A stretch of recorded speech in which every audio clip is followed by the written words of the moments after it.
अकेला ही चला था जानिबे मंजिल, मगर लोग साथ आते गए और कारवां बनता गया. Hello everyone, Hero Ladyaru this side and welcome to the first episode of Decoding the Success Part 1, The Pursuit of Dreams. Migration has always been at the heart of Australia's story. Today, nearly 30% of Australia's population was born overseas. That's over 7.5 million people, making us one of the most multicultural nations in the world. Migration has not only enriched our culture and communities, but it has also played a vital role in shaping a resilient and globally connected and strong economy. One of the most successful and dynamic aspects of migration has been the international student sector. I found this book, The Pursuit of Dreams, which narrates the amazing journey of an international student in Australia. So today, we are going to talk about and decode one of such success stories of a migrant who arrived in Australia as an international student and went on to become an entrepreneur, movie producer, educator, writer, director, actor, and a social activist, and politician who contested federal election 3 times in 2013, 2019, and 2025 from Parramatta. So friends, let's welcome the multi-talented Mr. Ganesh Loke to our show. Hello Ganesh, welcome to our show and how are you? Good, thank you. Okay, so Ganesh, you are also known as Gary, right? Yes. So you want me to call you Ganesh or Gary? It's up to you. You can call me Gary. Gary is actually the nickname given to me with love by some of my Australian friends. Yeah. So it's up to you what you call me. You can call me I Gary think I'll or call Ganesh. him Gary, right? Okay. Okay, Gary. So tell me when you first arrived in Australia. I arrived in Australia in 1999. Yeah. I first landed, after landing in Sydney, I landed in Parramatta. Yeah. That was my first place to live, where I was staying in Parramatta. Same with me. Okay. Well, Yeah, that's we good to came know. to Parramatta. I think every Indian comes and lives in Parramatta first. Most right? of them, yeah. Yeah, I and there think is a so, yeah. little India called Harris Park as well. Yeah, near Parramatta, in Harris That's Park, right. yeah. Okay, so please tell me what made you come to Australia as an international student?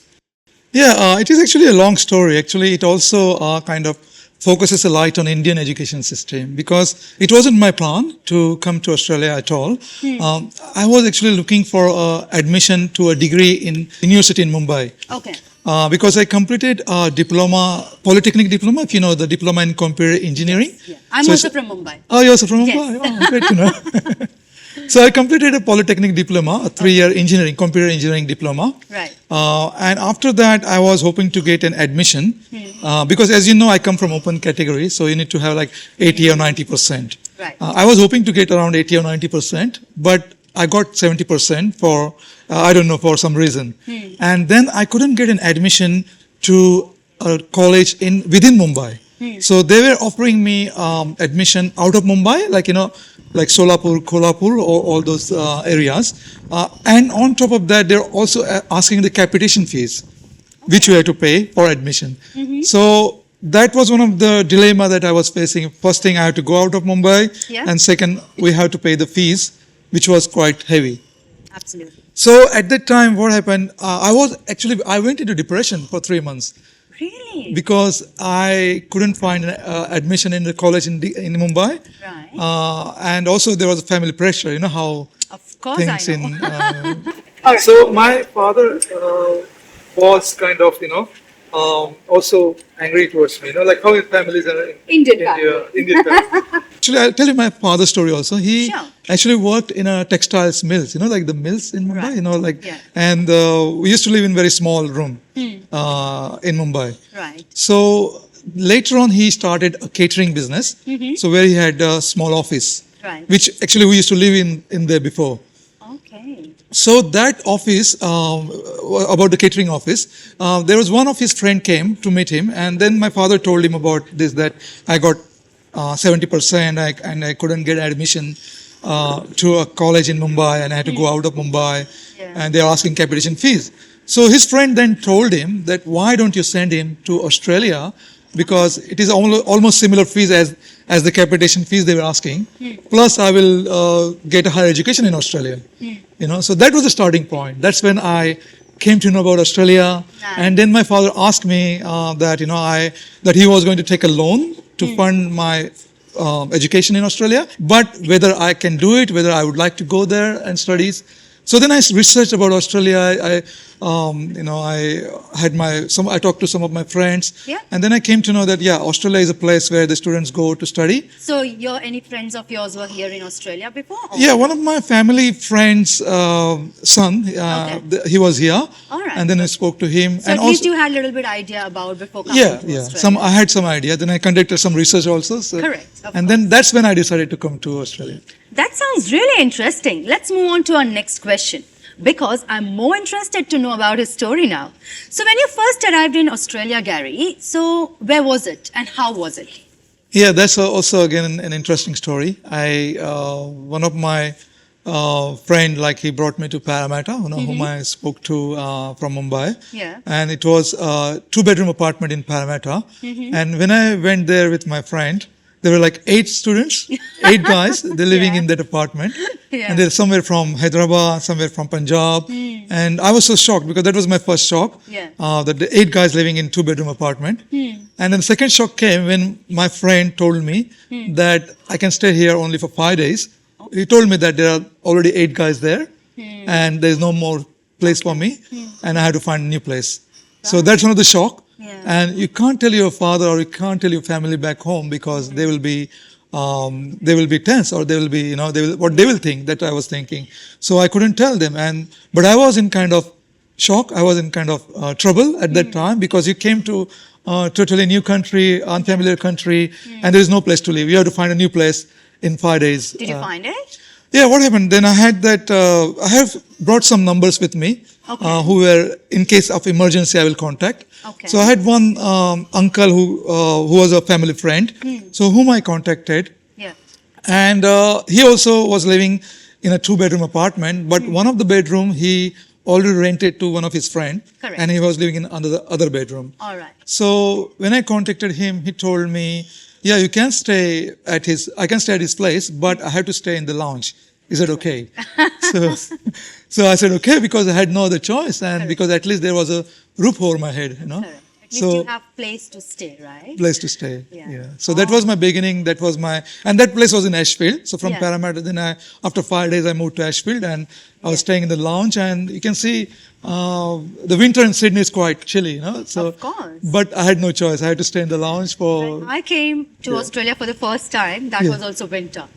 And we all know when from Mumbai to Australia we come in winters, it's like I was enjoying it actually. Okay. Yeah. All right. So that sounds a little bit of struggle actually, right? So what happened next? Tell me about your first job in Australia. Yeah, as I said, the struggle started as soon as I landed in Sydney. It's all struggle from that moment. Yeah. So after the first thing was to find a place to live, right? Yeah. Then after I moved to my uncle's place where I was staying in the lounge. Yeah. Then I met one of my friends. Then I started the college. I was in Charleston University. They had a campus in city. They had a collaboration with Martin College. So Martin College and Charleston University. At Oxford Street, they had one campus. Right.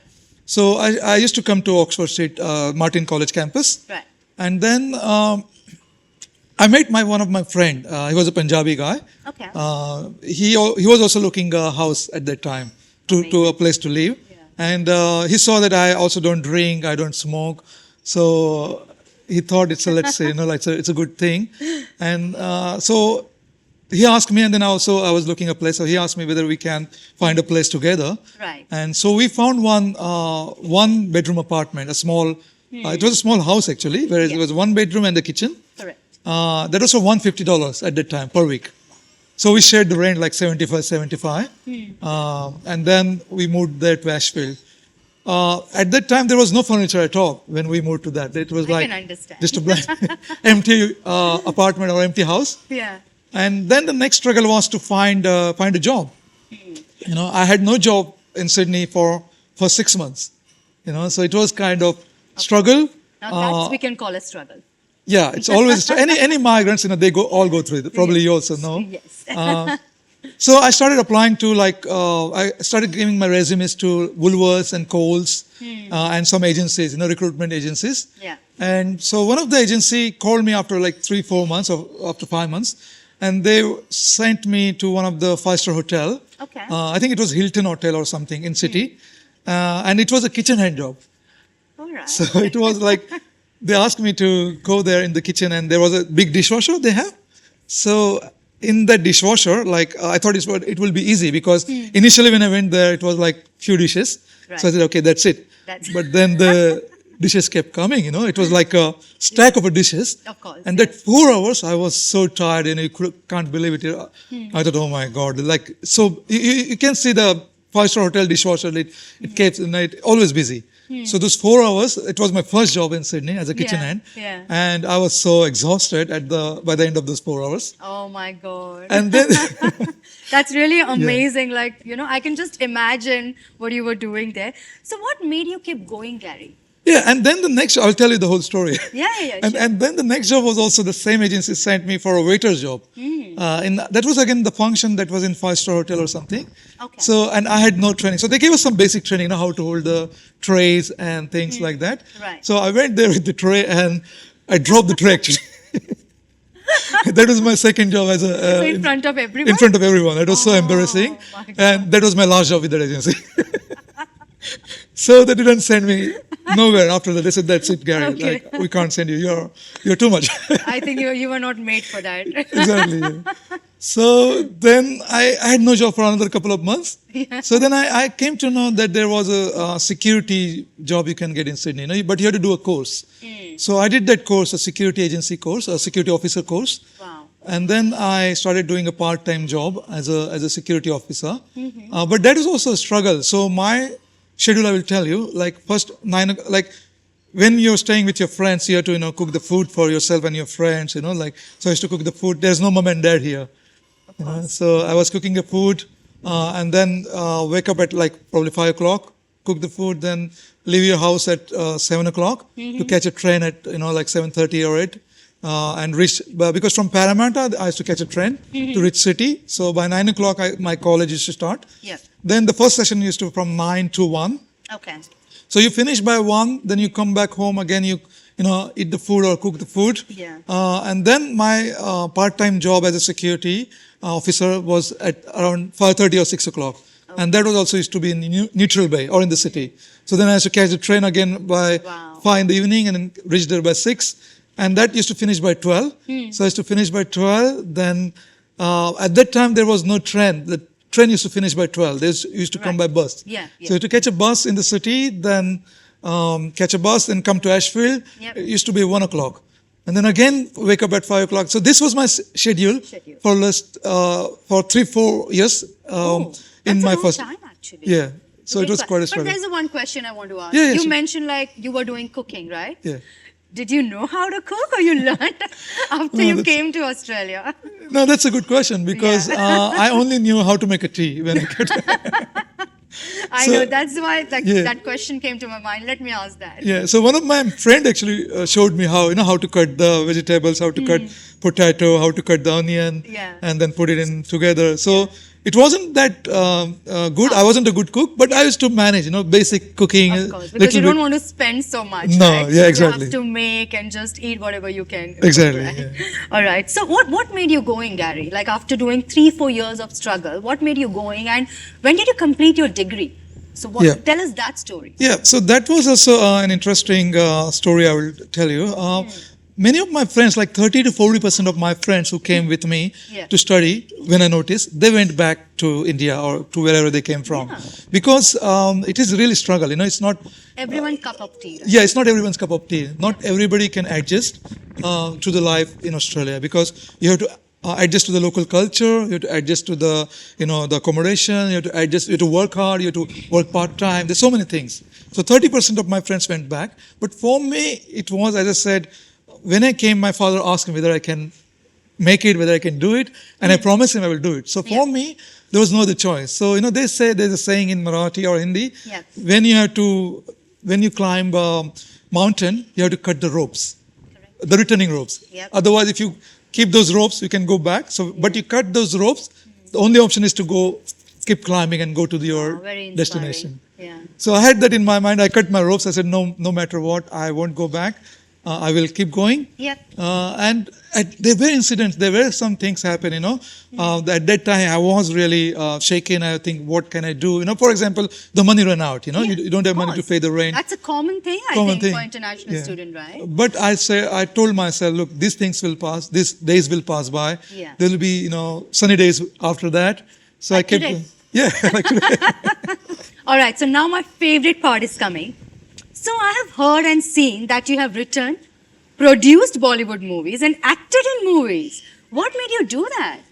Yeah, that's another story. You can read my book, The Pursuit of Dreams, for that. Definitely. I'm a book lover, so definitely I'm going to read. But you have to gift me. Yeah, sure. Yeah. So it was my dream. When I was a child, there used to, if you know, in Mumbai, there is a Plaza Theatre. Yes, I know. There, my school was there. Balmohan is a school. Yep. It's just next to it in Shivaji Park.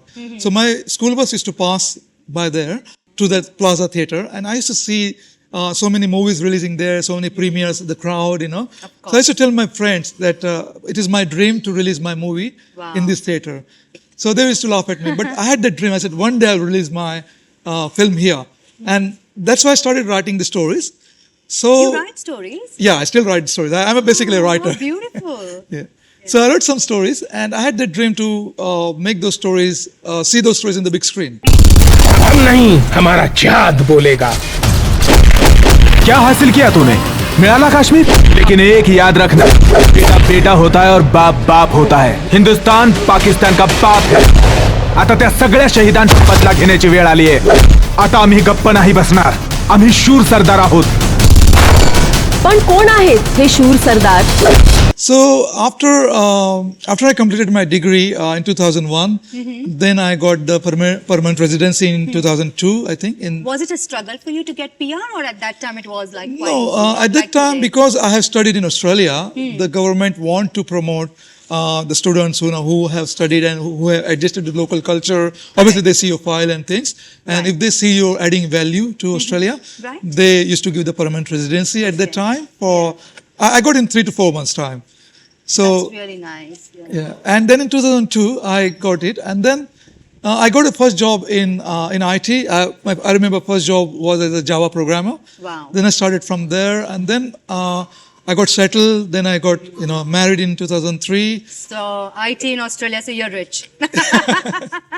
It is not a struggle though. It's Of course. and then in 2007 I first bought my first house in Australia, and then I thought it's a time to pursue my dreams because I always Your kept passion, that maybe, my yeah. passion. Yeah. So it was my dream to have that movie produced.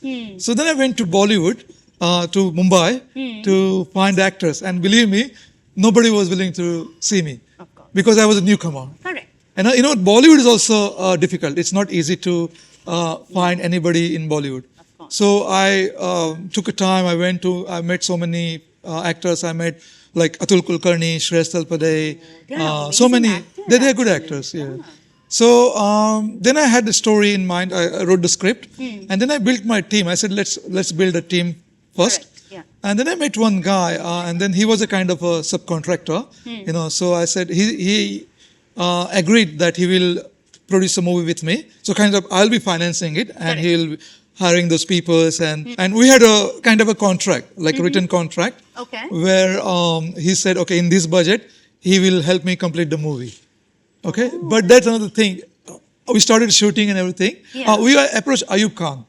He's I know him. a nephew of Dilip Kumar. Yeah. I He's know. a good actor, and He is, yeah. he's also a nice human being. He worked with Madhuri Dixit as well, right? Yeah. He worked with big actors. He worked with Madhuri Dixit. He worked with Ajay Devgan. He was in Gangajal and all those Correct. big Yes, movies. I know, yeah. With Ajay Devgan. Right. So he saw the script and he asked me why you want to do it, and I said, look, my movie is on the patriotic. It's a patriotic movie. Wow. It is with the social message, and I want to give a message to the community, to the country, that you can be patriotic and you can do something for the country. So that's when he said yes, and we hired him, and then we started shooting. Yeah. But I tell you, half the shooting was done, and this guy, the one who I hired, not Ayub Khan, somebody else, the subcontractor, he said the money is finished. And it was all in the written contract. That's shocking. Yeah. So, and that was another shock. That was another struggle in my life, So nothing in my life was easy, It was like kind of God test you. If he wants something remarkable to be done. Correct. So that was my first blow. That money, he said, money is finished. What I can do about it? So I had a choice whether I can sue him, I mean, go after in the court, or I had to take everything in my hand and restart again. So I then took everything in my hand. I said, okay, that's fine. I will take the project in my hand. Wow. I approached all my crew, the editors, the cinematographers. I paid them because this guy also didn't pay half of the money to them. So I repaid them. I said, that's fine. I'm a kind of honest and kind of fair guy. I don't want, because it was not their fault, Correct. So I paid them. Yeah. And I restarted the shooting with Ayub Khanji. He came, he adjusted the dates. That's so nice of him.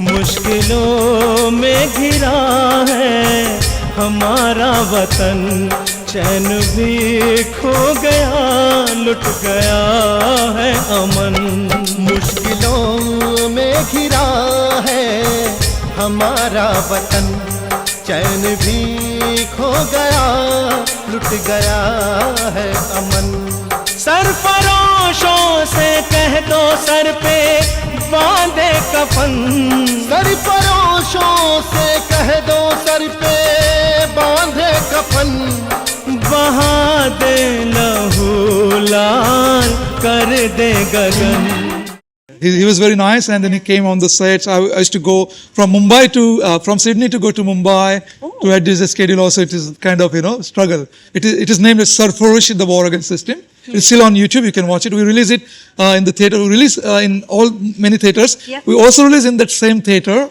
which you dreamt? I dreamed of, in Plaza.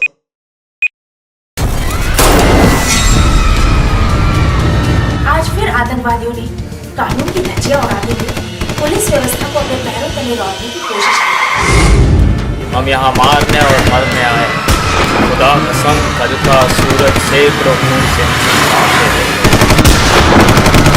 कुछ वैसे करेंगे मुंबई में entry कर चुके हैं मुश्किलों हम आपके विश्वास को और देश की उम्मीद को टूटने नहीं देंगे और हर बात हमारा ये मिशन भी काम लुट गया है हर तरफ लूट का देखो बाजार है अंधा कानून है और भ्रष्टाचार है आतंकवादी का कोई धर्म कोई जात कोई बिरादरी कोई मजहब नहीं है अगर उनका कोई मजहब है वो है लोगों का पीना चाहे वो हिंदू का हो या मुसलमान का बस करो बहुत हो चुका धरती मारो रही ना उजाड़ो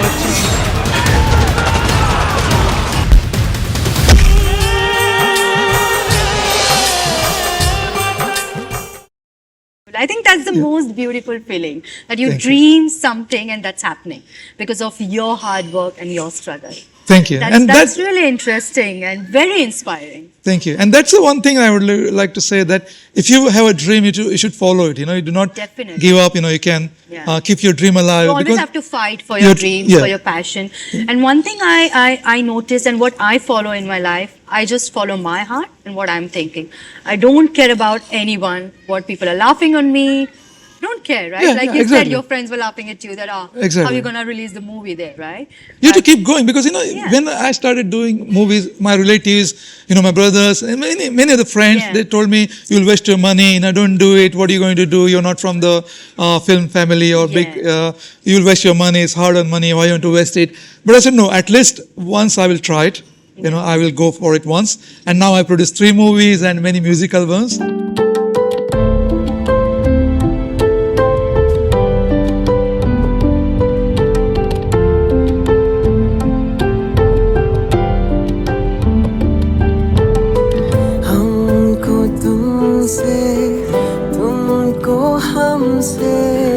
कुछ ना कुछ तो कहना है गुमसुम हम कब से है अब खामोश so you do music albums as well. So how many movies have you made and how many music albums have you made? Yeah, I made 3 movies, which includes Marathi movie, Shura Mi Sardar, Yeah. which are also another story. Like after I released my first Hindi movie, Sarfaroshi, there was, if you remember, there is IABC Awards, India Australia Business Council Awards. So they were giving me awards. They selected me as a finalist in one of the community achiever category, young community achiever, in 2014.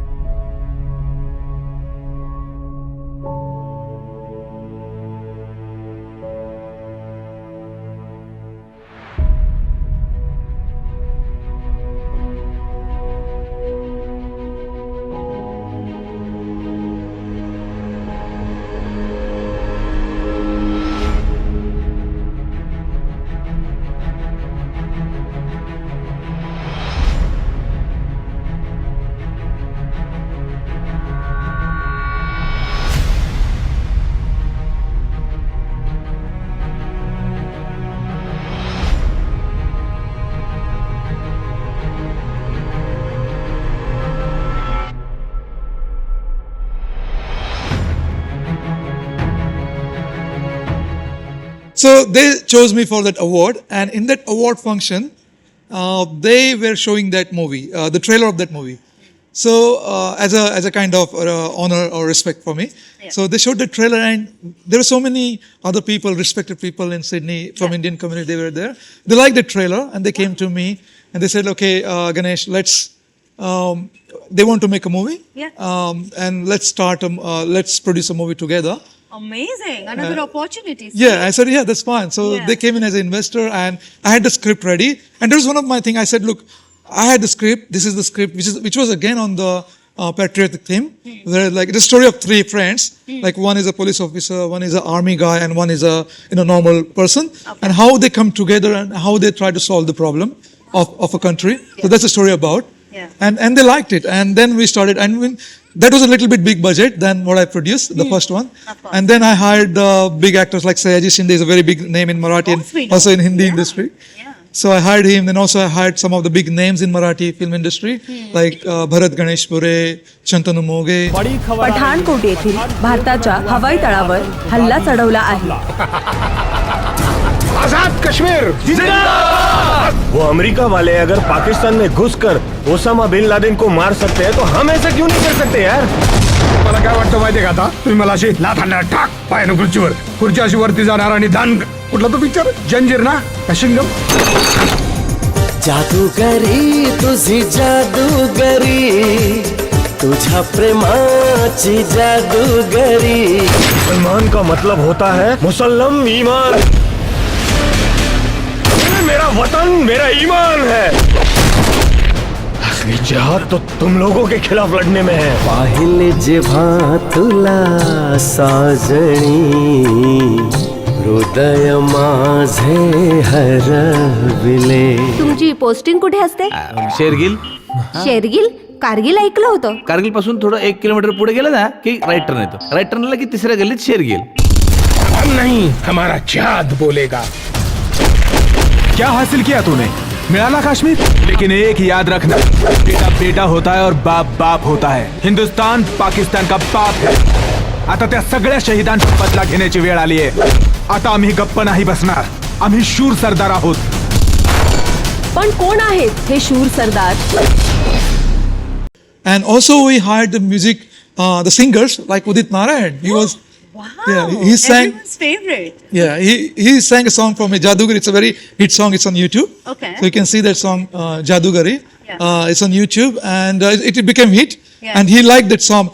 Also, the song's lyrics were written by me.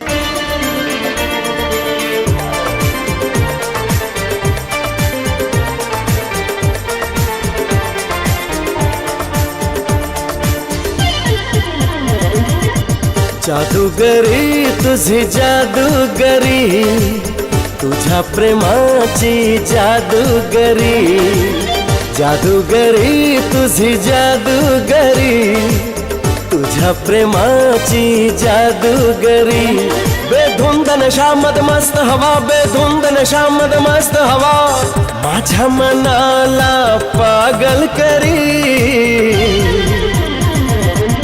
जादूगरी तुझी जादूगरी तुझ्या प्रेमाची जादूगरी जादूगरी तुझी जादूगरी तुझ्या प्रेमाची जादूगरी बेधुंद नशा मदमस्त हवा बेधुंद नशा मदमस्त हवा माझ्या मनाला पागल करी. Super talented. Oh my God. I can't Thank you. believe I'm taking your interview right now. Thank you. That's amazing. Okay. Now you're talking about Bollywood and movies and all that. That's one of my favorite topics. So would you like to tell something to our audience? What was your experience on the set of Bollywood? Like what goes there? Yeah, it is actually quite interesting because, as I said, Bollywood is not easy. You know, when you have to go there, you have to prove yourself. You have to work hard. You have to work like 4 or 5 times or 10 times hard. All right, Gary. So, like we are talking about Bollywood movies and script and all, but one thing I am interested is, what is the vibe on Bollywood set? Like, what goes there? Yeah, as I said, Bollywood is kind of, you know, you need to prove yourself. It's very hard because I was an outsider. Yeah. You know, so for an outsider to go there and to prove yourself, it's really hard. But once now I have got contacts of everyone. You know, I have got, I met Shreyas Salpade, Ankush Chaudhary is one of the big actors in Marathi industry, Swapnil Joshi, you know, all of them. So Krishna. Yeah, the one Remember? Krishna, yeah. Yeah. So they want to work with me now, you know, because I proved myself, produced the movies, you know, a couple of movies. Yeah. But it was a struggle for me because remember I live in Sydney and I used to go from Sydney to Mumbai, adjust my schedule, adjust the schedule of the cast like Sayaji Shinde and all the crew. Yeah. So it was a struggle. It was not easy. And I wanted to be there on the set of every movie because that's where I learned. I got a master's in screen business from AFTRS, but that's not where I learned the most. It is a good degree, but I learned the most on the set of a movie. That's because I used to be on the set. I didn't have to be because many of my editors or my cinematographers said, you don't have to be here because you're a producer. But I said, no, because I want to learn. Even though it was not my scene, I used to go there. I used to see, you know, where the locations are. I used to do recce of all the locations. Yeah. So everything in that movie is kind of done by me, you know, like location hunting, camera, who will be the cast, everything. I must say you are like Sanjay Leela Bhansali. He wants to know everything, like, you know, because I was just listening to his interview and he said he wants to know what bangles the girls are wearing as well, you know. Sanjay Leela Bhansali is a big director. I can't compare myself. But yeah, I want to be like that. That you know? quality from Quality, you yeah. know, So if you see all my movies, they are with the meaning. They have some meaning in it. They are patriotic themes. They have some social message in it. And that's what I wanted to produce the movies, you know, not just any movie, you know, because I was approached by some of the other producers in Bollywood about some other, you know, nowadays there are so many apps where they show different content, you know, I would say vulgar content. So they said these things are making money. But I said, look, I'm not here, I want to make money, but I'm not here only to make money. Correct.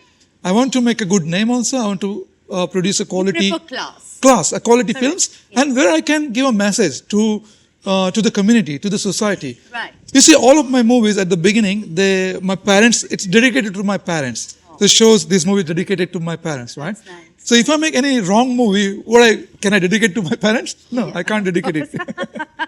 So that's my kind of advice to the viewers or to everyone. You know, you can do your work, but do not run after fast money. You know, do not go up. There is no shortcut to success. Right. You have to work hard and also try to be honest.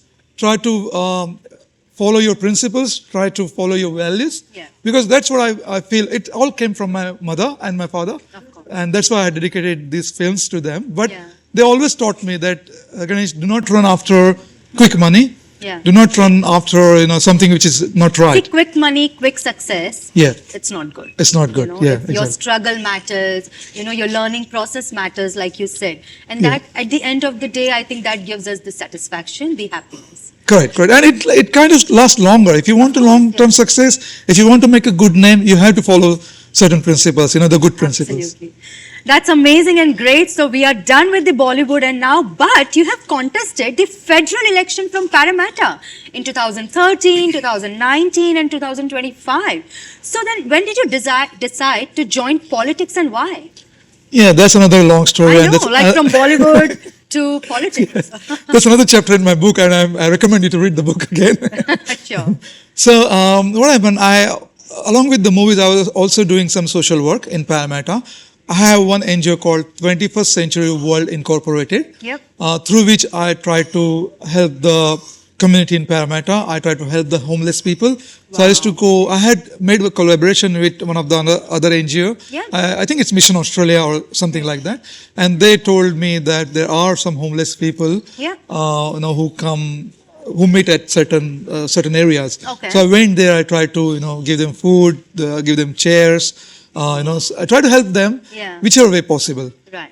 Also, I have created one Facebook group. It's called I wanted to create like an Indian community, but there was already names taken. So I then created a Marathi community Sydney group where it is open to everyone. Yeah. So I try to help the new migrants who come. It's still open, it's still active, the group. So where I try to help the people, the students or new migrants, those who come, to how to create the resume. So I used to go on the weekend and create a seminar free for them without any charges to them and help them to create a resume, how to find the jobs in Sydney. So then the articles started coming in some of the newspapers, the Indian newspapers, and so that was noticed by Susie Douglas, who used to be a right hand of Clive Palmer. Clive Palmer is a billionaire in Australia, if you know him. Wow. Yeah, so Susie Now Douglas. I know him. Yeah, he's a he's a mining magnate. He's a billionaire. Yeah. So his right hand, Miss Susie Douglas, she contacted me, and at that time, Clive Palmer and Susie, they're launching a new party. It is called United Australia Party. At that time, they couldn't get the name, so they named it as Palmer United. But originally, the name was conceived as United Australia, and the concept was he wanted to bring all Australians together. Yeah. And so Susie contacted me, and I got a phone call out of nowhere where she said she wanted to launch this party, and she told me that she saw I'm doing some social work in Sydney. So how about if you want to come and meet us? We're having a meeting with all potential candidates. There were other people also. It's not only me. Of course. She approached some there other. are so many people doing this Yeah. and helping our community. Yeah. So she invited, I think, 10, 20 people. Okay. And we met in Parramatta. There was a hotel in Parramatta where she interviewed all other people, including myself. Okay. So I presented my vision. I said, look, I want to help the community. I want to help the people. I want to create a better Australia, a better world. That's my vision. That the same principles of truth and non-violence were practiced by the legendary leader Mahatma Gandhi, who once brought down the powerful British Empire. And that's why I'm saying here that nothing is impossible. And I appreciate your courage to fight with injustice in China. It's really great, commendable. And she liked it, and then they offered me to represent United Australia Party or Palmer United at that time, to represent them from Parramatta. And it was an honor for me because if you remember, I said when I first landed in Sydney, I was in Parramatta. Yes. So it was an honor for me to represent any Australian political party from Parramatta. And because when you go on in politics and when you contest at federal level, you give voice to your community as well as yourself, as well as the people in Parramatta. Yeah. And you can present your vision, you can present your views. Right. And that's what happened. People started noticing. And then also I tried to, because my reason is, I'm not in politics for any self-gain or any profit. You don't need power or something. I don't need power. But you need little bit of power to, if you can help some people more, right? Exactly. Sometimes you want to help, but you need that power. So I think for good cause you need that, and for good cause you join politics. That's what I feel. Correct. Yeah. And as I say, I'm not in politics for any self-gain. I want to help people because I notice when you do social activities at at my level, when I did it, it is fine. But if you want to make a broader impact, when you want to make a impact where the broader community can get help, you have to go in politics, and especially at the federal politics. Okay. So then the media started noticing me. And if you notice, in 2019 when I contested the next election at federal level, one of the media interviewed me. In that interview I mentioned that I want to make a policy, or our policy is that we want to give a parent visa for 20 years to the parents, to the parents of the migrants, right? Because when the migrants came here and when their parents are overseas, whether in India or in any other country, they struggle to bring their parents here. Right. The parents are there lonely. Yeah. And at the moment, there's only 3-year visa, right? You can see I know. it's only 3-year visa or 4-year visa. And the parents have to go back after that. Correct. But what happens when they're all Especially like after every year. Yeah. And especially all the kids are here, the parents feel lonely there, Right. And it's not only for Indian community, it's for all communities, right? Whether it's a Greek community or Middle Eastern community or any community. So I noticed that this is a big problem. So I said to Clive that I want to bring this policy, or I want to promote this policy as our party's policy. Yeah.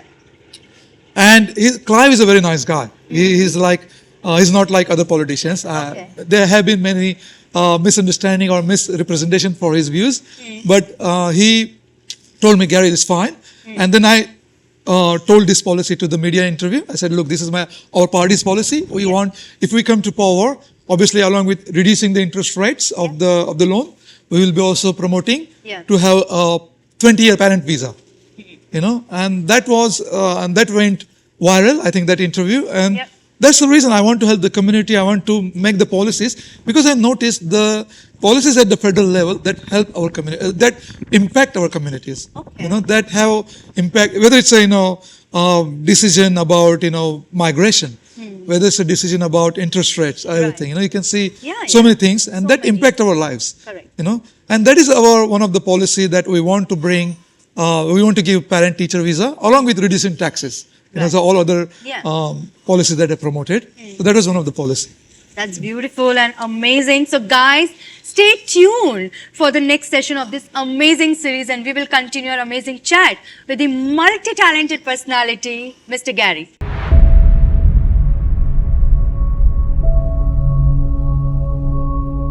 I would like to take this opportunity to thank Ganesh support, and he's supporting human rights and righteous unconditionally. And every time we invite him to speak up, he always comes to support.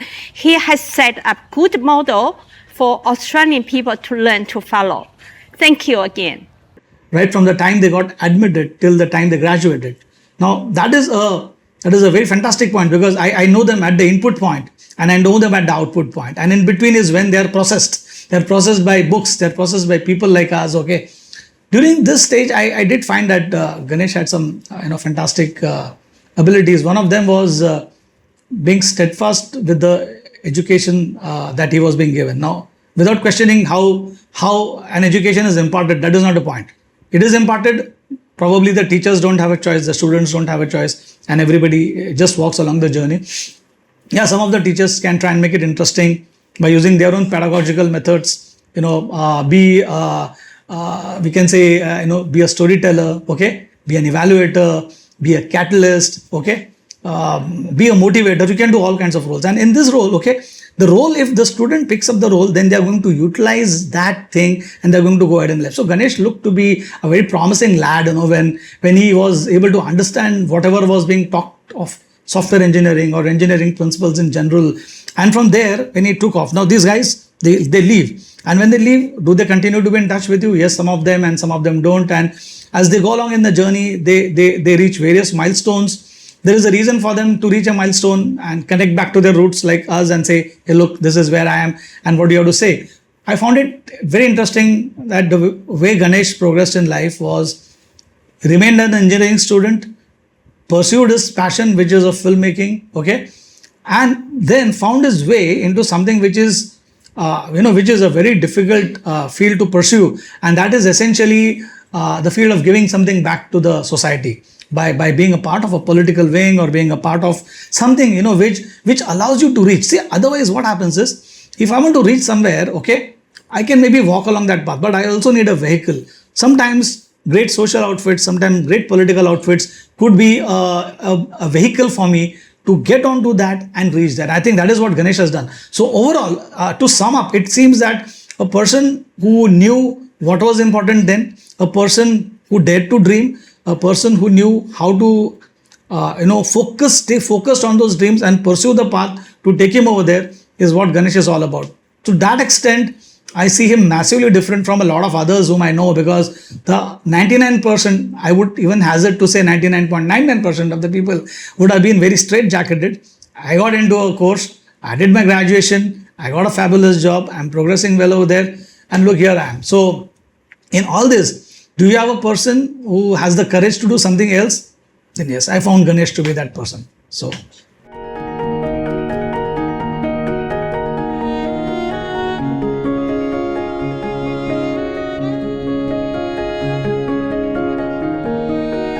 Hey, come in. How are you? Good, thanks. How are you? Good, good. Good to see you. Same here. Come in, welcome. Oh, beautiful house. Thank you. So peaceful here, isn't it? We have like the community there. It's too much. Kids are playing like it. Yeah, that's our gym. So, you like it? Oh, I love.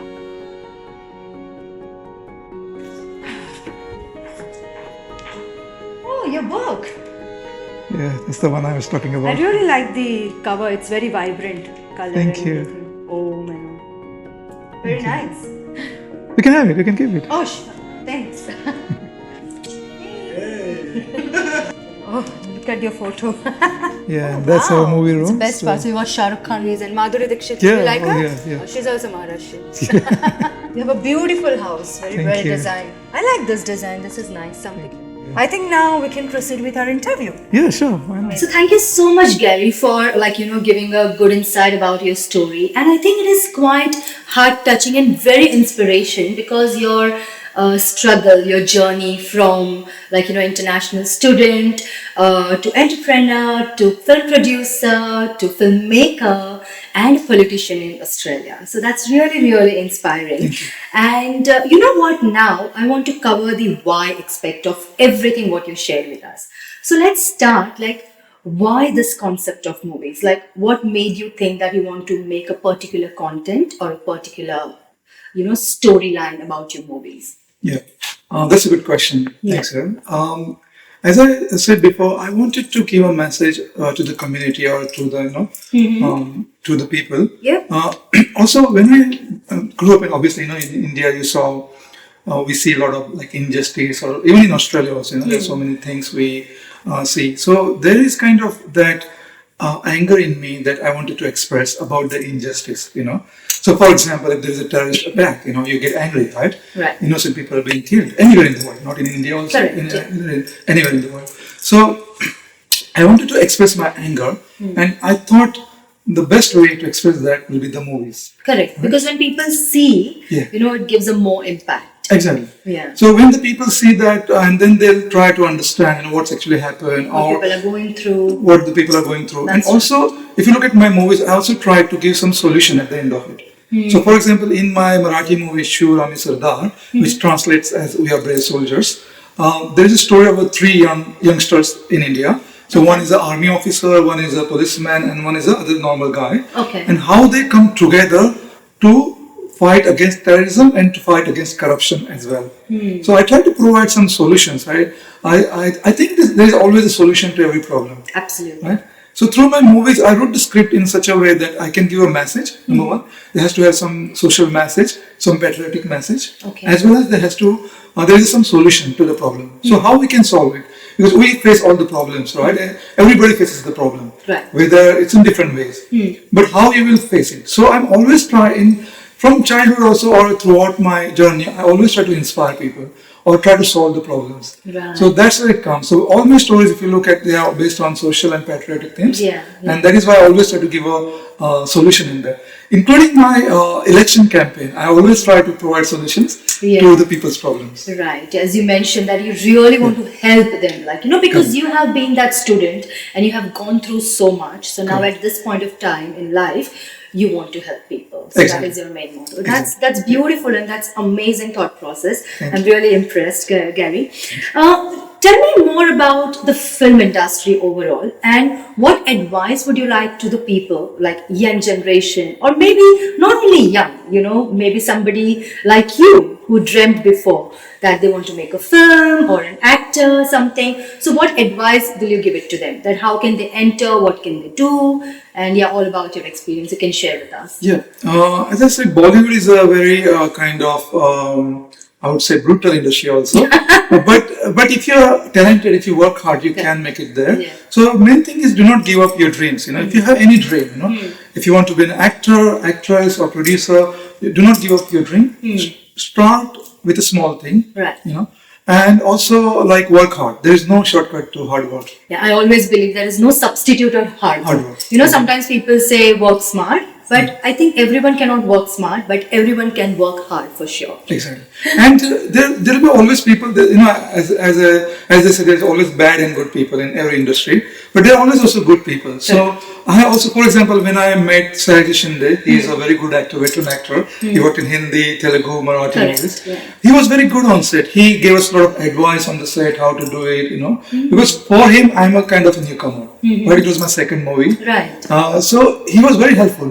So that is also one thing. And also, I would say those who has reached at that level, they also to be helpful towards others. Right. So for example, I'll also like to help the people who would like to approach me to help, in terms of any advice they need or any help they need. So you mean to say that if somebody wants to learn something about Bollywood or they need any advice, they can come and reach you? Yeah, definitely. Oh, that's amazing. Good news for you all.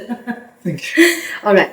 Okay, so apart from Bollywood, like you work in politics as well, in Australia, then what is your philosophy about politics and what was your main inspiration? I know you said you want to help people, but what was that main one thing inspiration? All right, I want to go and join politics. When I was like in childhood, I read a lot of books about Mahatma Gandhi and Nelson Mandela and all those people who fought against injustice. I watched the movie Gandhi many times, which was done by Richard Attenborough, and I was very inspired with that movie. And I read all the books I basically read the biographies. I like biographies, whether it's a biography of Mahatma Gandhi or Chhatrapati Shivaji Maharaj and all those great people. And I noticed that if you keep fighting against any injustice, you will eventually reach your goal. So that is one of my philosophy, that I do not tolerate injustice, whether it's my personal life or whether it's a social thing. Yeah. So you see, like the biographies of Mahatma Gandhi, Nelson Mandela, they inspired me. They kind of asked me or provoked me to do what I'm doing. Okay. So that's one of my philosophy. Other thing is I also kind of try to be honest, trying to follow the values, as we were discussing before. Yes. So when we are in the public life or even in the personal life, true, we have to be honest, right? As I said, I was given a lot of offers when I was a student. For example, I'll tell you, one of the guy, he gave me offer, like you have to just carry a couple of things from one place to other, courier, and I was offered $10,000 for one thing, but I refused because people, some students, like not everyone, but some people, they try to get that shortcut, but they don't realize. For example, if I would have got caught, I wouldn't have reached where I am now. True. Right? And then you immediately think about your parents, where you come from, your struggles. And exactly. Yeah. And that all would have gone in vain. Exactly. So there is no shortcut to success. You always have to, work hard, but do not fall for any traps. Do not fall for short-term benefits. Yeah. Always look for long-term. So that one thing I follow: being honest, determination, honesty. Like fighting against injustice, that's my philosophy. Also, as I said, I'm not in politics for any personal gain. I'm here to help the people for the people's benefits. Correct. What are the policies I'm trying to push? For example, I said about that parent visa, right? So that policy will benefit the community, the overall migrants community. Yes. So that one thing. There's some other policies also which and I treat everybody equally. Like whether some of the SBA journalists asked me some of those questions when I was doing a campaigning about someone of my party put some videos. I said, look, I'm not the person who put those videos, but I treat everybody equally. Whether it's whatever race, whether it's a racial thing or whether it's a LGBTI community, I treat everybody equally because everybody has a right to pursue their dreams, to pursue their work, whatever. That's right. That's amazing. Okay, so now we're talking about politics. Let's touch that point that there are no federal MPs of Indian origin, right? So, in Australian Parliament, right? So, do you think that some kind of racism in Australia? I will address it in a different way. First, you're right. There is no federal MP at the moment. Despite the Indian population, I think it's around 600,000 to 800,000 something, which is a big number, I would say, in Australia. But we want one of the representatives to be there, or many of our representatives. But I don't think that's you can call racism in Australia, because I'll tell you, I've been in Australia for the last 26 years. See, there are good and bad people, right? But most people I have seen here, maybe 95, 98% people are very good. That's right. You know, even in my election campaign, there were so many local Australian people who came and helped me or who supported me. You know, and even I got some comments on my Instagram, on my Facebook, and some of the people told me, oh, they saw me winning in their dreams. Oh, so that is amazing. That is a big compliment. And those are like local Australians, you know, and they like me. They say they appreciate my work. Some of them I reply to their messages and they say, oh, really, thank you. None of our MPs reply to our messages, and you are the one who replied. I think it's about connecting the people. Connecting. You know? Having said that, there is a little population, I would say. But as I said, there is bad people or good people in every country, every community. I did receive some of the emails or messages where some of the people were very kind of aggressive. You know, they kind of told me, you know, why you're here, go back to where you come from.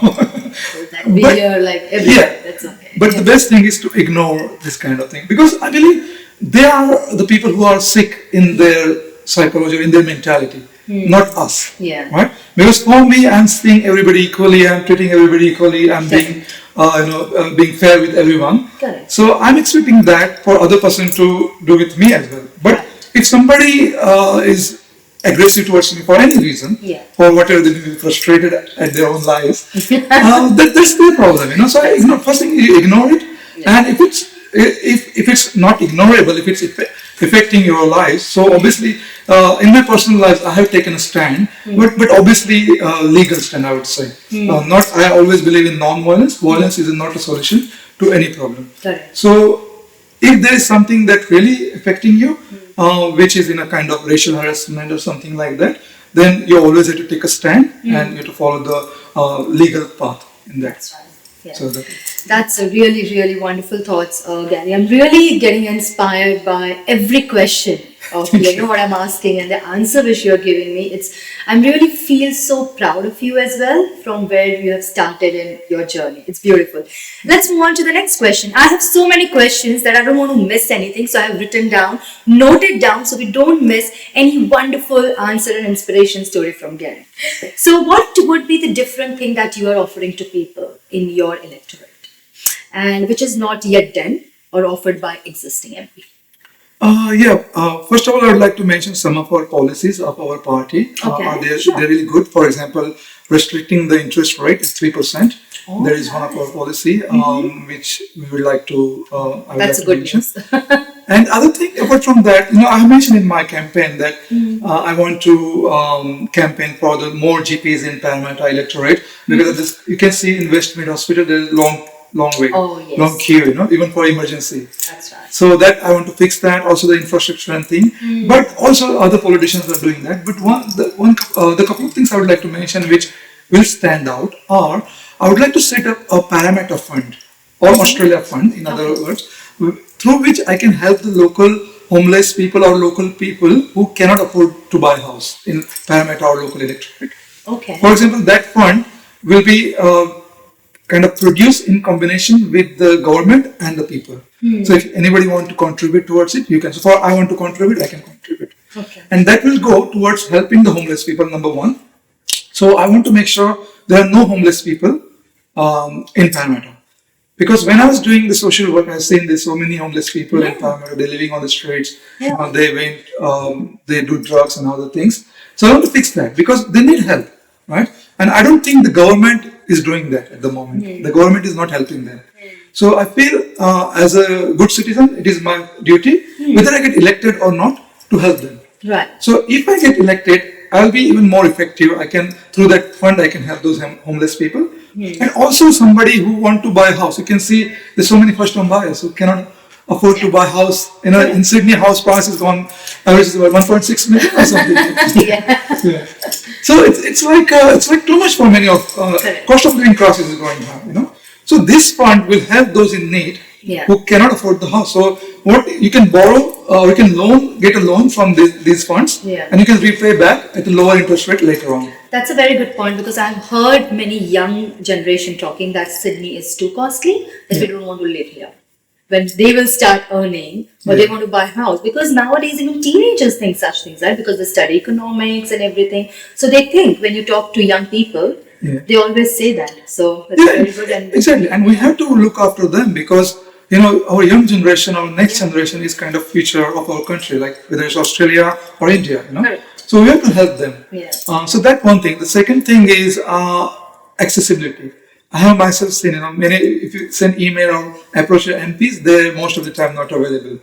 So if I become that, the member of parliament, I will be available for any of our constituents at all times. So for example, if you want to meet me, you can meet at my office or home, or I can even come to your home if you want, or my staff will come and meet at your home.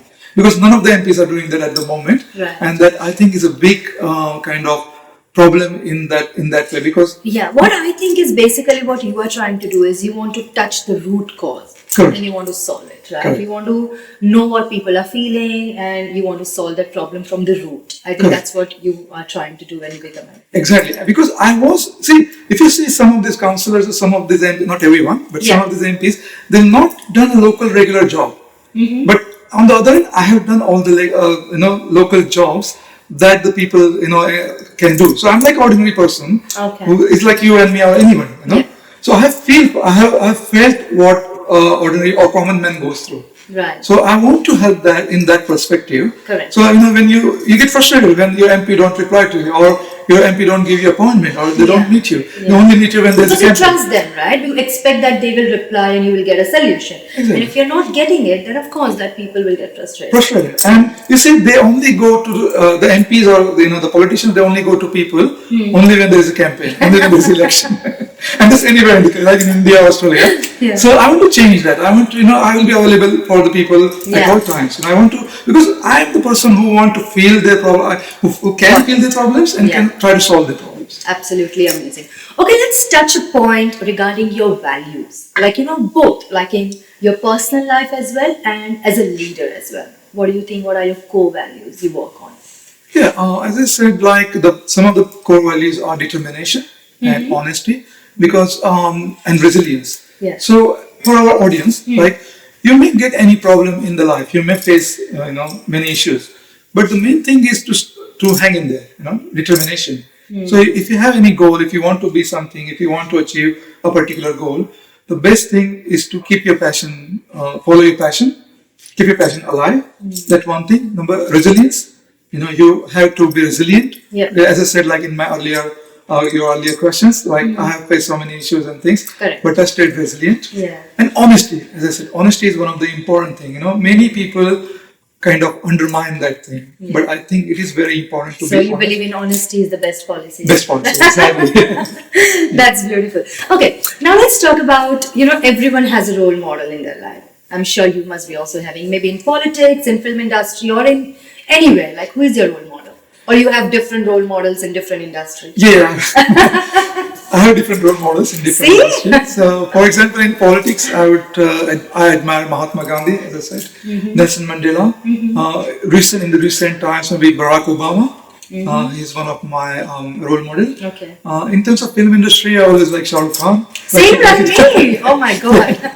Because I grew up watching his movies, so he's kind of inspiration for me. His story. Actually. His story, yeah. So it's not, when we talk about Shah Rukh Khan, it's not only about, his film journey, it's about his personal journey. I think that's how we connect, to him. Correct. Exactly. Like he came from nowhere, He came from Delhi to Mumbai, he slept on the footpaths in Mumbai, and then he still pursued his dream to become a bigger star in Bollywood. No one can touch a stardom till now. Exactly. He's the biggest star in Bollywood. So he's one of my favorites. Right. All right. Let's talk about, we are trying to decode the success, okay? So I would like to know, what are the important qualities or principles one need to follow and how to achieve success? So give us some little bit of insight, like in short, maybe I think people know what are your thoughts, what are your thought process, how you work, but a little bit more insights on it. Yeah, as I said, number one thing is that you come out of your comfort zone. That is my advice to everyone, including all the youngsters. Many of us, like it happened to me also, we have to stay in the comfort zone. Yes, we like it. We like it, But that's not the answer. If you want to achieve something, we have to work hard. You know, like your example is also, you attended one of the ceremony yesterday, being MC, and then you are here again. You know, so it's a hard work, right? You could have stayed at home. I don't want to go. You know, in this winter. In this winter. So that thing, come out of your comfort zone, stay determined. Resilience, as I said, resilience is one of the things. Honesty, and other thing is, as I mentioned, some of the incidents. Like, do not go after short-term success. Absolutely. Go for a long I think term. that's your mantra, right? No, that's my mantra. You know, as I said, I got one of the offer in the movie industry also. They offered me to make, you know, some of the vulgar movies. Yeah. And they gave me actually a chart or a model where they how you can make money, and it was a good financial model and things. If you remember Raj Kundra, of course I do. Yeah. I follow everything about Bollywood. So he did that thing despite, you know, being wealthy and thing. But and then he ended up in trouble. He ended up in jail. You know? Of course. So I would. But what after that, Gary? Tell me. What after that? I'm just asking out of the. Yeah, sure. But if you said no, you don't want to do it. He is still doing it, right? But he just came into the picture for some time. But what after that? I think law is catching up with him. He was in jail. Is it? Yeah, Okay. he was in jail for some time, and also other thing is your reputation is gone, right? I think everything is reputation.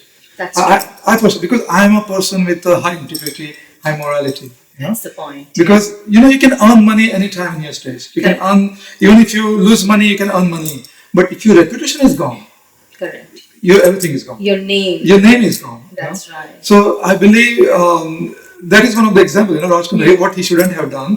So I got those offers, but I declined it politely. I said, no, look, I'm not in the film industry for money. Obviously, if I make money, it's fine. But here are certain things. These are my values. I want to make a movie with the social message in it, or a message for the people.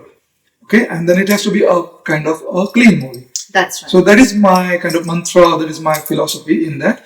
I can make any movies, but my name will be there. As I said, how can I put my parents' name there? Correct. Dedicated to my parents. Yeah. All my and movies. even your kids as well, right? If your kids are watching something like that, and you think about your parents, your next generation, everyone. You want to show your movies to your kids, your parents, so how they will react to it, So I think you believe like Abhishek Bachchan.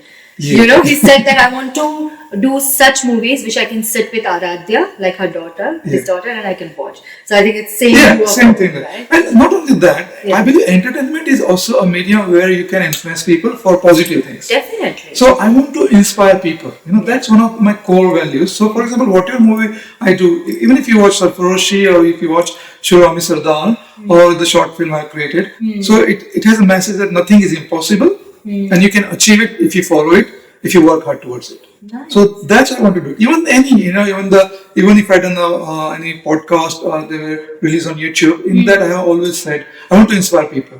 Because even if you inspire one person or two people or 10, they will remember you for your life. Because of this person, I got inspired. That's right. All right, Gary, now we are talking about politics. I just want to let our audience know that which party you work for. And we have heard that they are opposing the migrants or immigration. Is that right? I'll first answer your question. I represent the United Australia Party, through which I contested the federal election in 2013, 19 and 25, this year also. And answering your second question, no, they are not against migrants. There has been a lot of misunderstanding, a lot of propaganda made against our party, the United Australia Party or the Trumpeter Patriots. We are not against migrants. What they were saying is that if you see in Australia at the moment, there's so many thousands of migrants are coming at the moment.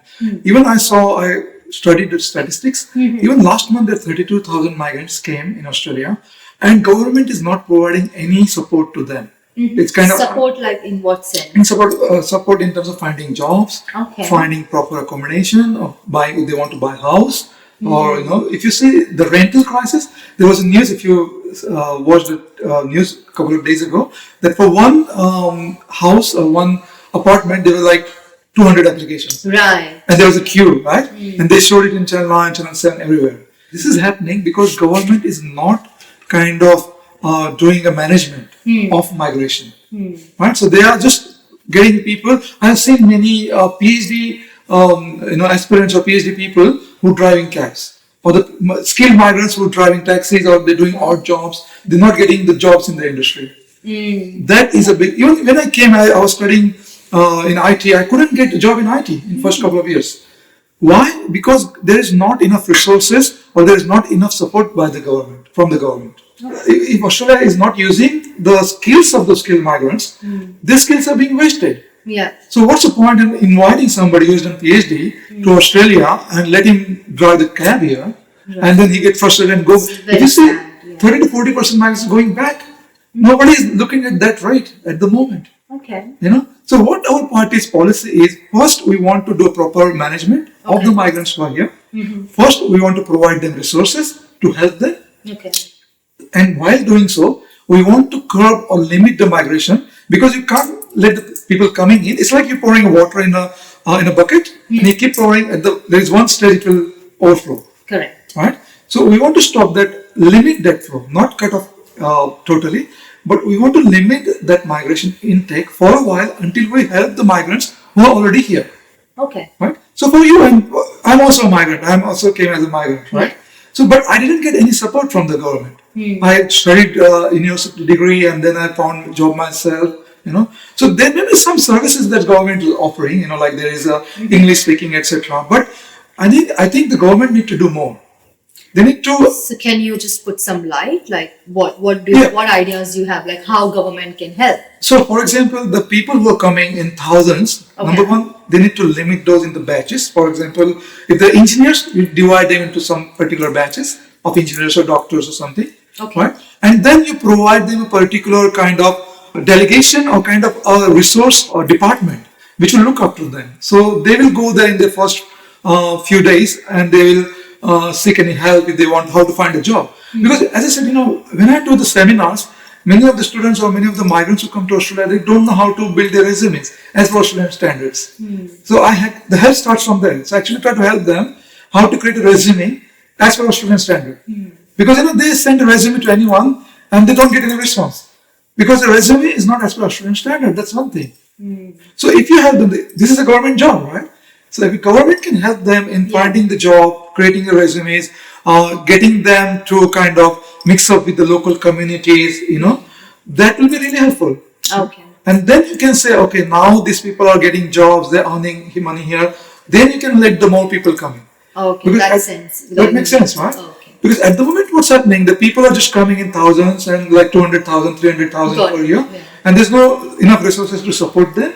Correct. And that's why we're getting a lot of problem where there's like rental queue for like one apartment, you get 100 applications or 200 applications. Right. So we want to avoid that. We want to actually help people through that policy.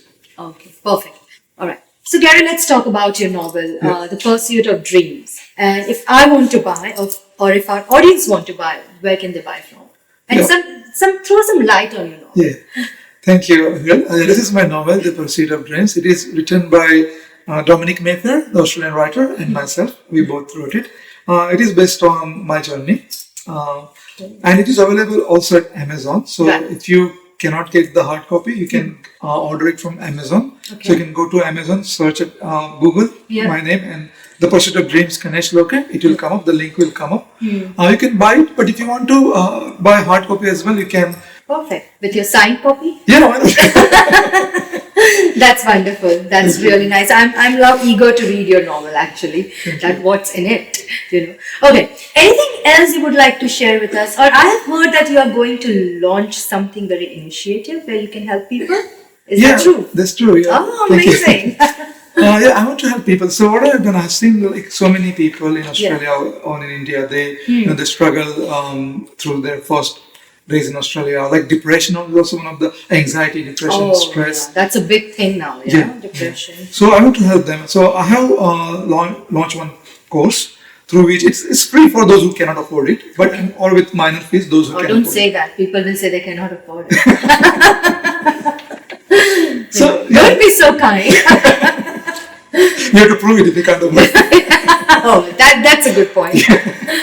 So those who cannot afford it, it's free, but it will be a course where I will help them to. It's kind of life coaching, so I'll help them to go through their depression issues or anxiety issues, or also how they can achieve their goals. Wow. So I feel there is a method to achieve the goals or to achieve success in your life. So I'll teach them that.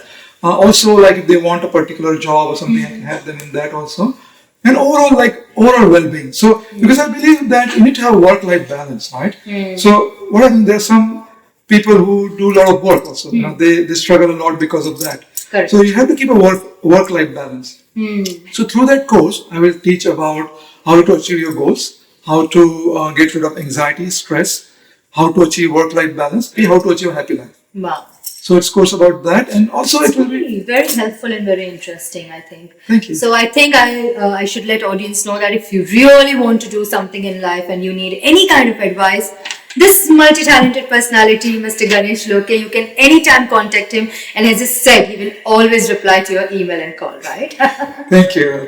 That's that. Okay, that was really wonderful and great. Thank you so much for sharing your inspirational and your struggles, because I think the world need more people like you who is so positive. And it's not only after getting success you keep it to yourself. You want to spread that positivity, and whatever the thought process you have, you want to share it to the world. So that's really amazing. Thank you so much. Thank you. Thank you so much for a nice interview. Thank you. And I hope you will also enjoy this amazing series, because it's really wonderful. Share with your friends and family as well.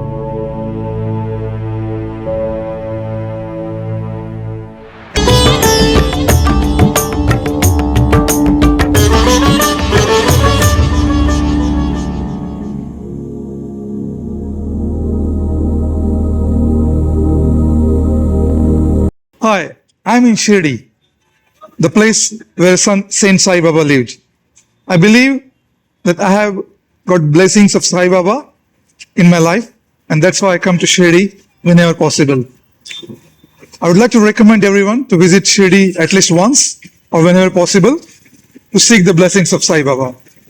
I want to express my gratitude towards Sai Baba and would like to say thank you for everything. And I believe that everything has been given to me by Sai Baba. I just want to say thank you to Sai Baba. Thank you for everything.